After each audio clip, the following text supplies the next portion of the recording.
ناظرین کرام، صبح کے وقت آسمان سے دو فرشتے زمین پر کیوں آتے ہیں اور وہ لوگوں کے گھروں میں آ کر کیا دیکھتے ہیں؟ اور جب وہ فرشتے آسمان پر جاتے ہیں تو وہ پھر اللہ تبارک و تعالیٰ سے وہ فرشتے کیا کہتے ہیں؟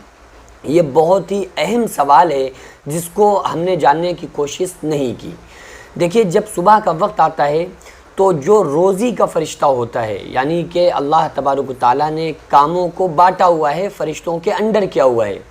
جیسے کہ آپ جانتے ہیں کہ حضرت ملک الموت، حضرت اسرائیل علیہ السلام، ان کے ذمے جو کام ہے وہ یہ ہے کہ لوگوں کی روح کو قبض کرنا۔ موت کے جو فرشتے جن کو موت کا مالک کہا جاتا ہے، تو وہ فرشتہ جو ملک الموت ہے تو وہ لوگوں کی روح کو قبض کرتا ہے۔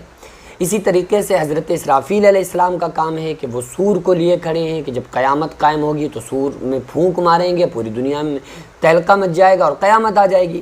جبریل علیہ السلام کا کام تھا انبیاء علیہ السلام کے پاس وحی کا لانا، یہ تمام فرشتوں کے سردار بھی ہیں۔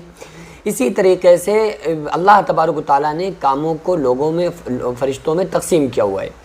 تو جو رزق والا فرشتہ ہے ان کا نام ہے حضرت میکائیل علیہ السلام، اور جو ہر دن جو فرشتے زمین پر آتے ہیں، آسمان سے آتے ہیں، تو وہ لوگوں کے گھروں میں آ کر جھانکتے ہیں، دیکھتے ہیں۔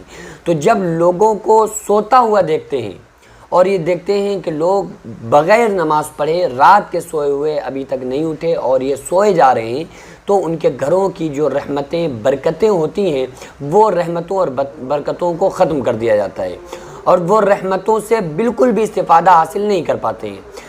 اور جب اگر کوئی بندہ نماز پڑھتا ہے اور نماز پڑھ کر سویا ہوا ہے تو اس کی بات الگ ہے، البتہ نماز کے بعد بھی فجر بعد سونا بہتر نہیں ہے۔ اور جو نمازی لوگ ہوتے ہیں، گھروں میں قرآن پڑھا جا رہا ہوتا ہے، تلاوت کی جا رہی ہوتی ہے، تو جب وہ فرشتے آ کر دیکھتے ہیں گھر کا ماحول، تو جب وہ آسمانوں پر جاتے ہیں تو اللہ تبارک و تعالیٰ سے اس بندے کی تعریف کرتے ہیں اور کہتے ہیں کہ مولا، تیرے فلاں بندے کے گھر میں تیرے قرآن کی تلاوت ہو رہی تھی، وہ لوگ نمازی ہیں، نماز پڑھ چکے ہیں، تو اللہ تبارک و تعالیٰ فرشتوں سے کہتا ہے کہ ان کے گھروں میں ان لوگوں کے رزق میں برکت دی جائے، رزق میں اضافہ کیا جائے اور ان کی تمام جائز تمناؤں کو پورا کیا جائے۔ تو اس لیے ہم لوگوں کو چاہیے کہ ہم فجر کی نماز، کوئی بھی نماز قضا نہ ہونے دیں، اور فجر کی نماز تو ہرگز ہمیں قضا نہیں ہونا، ہماری نہیں ہونا چاہیے۔ آقا علیہ السلام نے فرمایا دو نمازیں منافقوں پر گراں ہیں، ایک فجر کی نماز اور ایک عصر کی نماز۔ عصر کے وقت لوگ کاموں میں بزی ہوتے ہیں، فجر کی نماز کے وقت لوگ سو رہے ہوتے ہیں، تو ان نماز بہت ہی اہم ہے، امپورٹنٹ ہے، اس لیے ہم لوگوں کو ان نمازوں کی مکمل طریقے سے پابندی کرنا چاہیے۔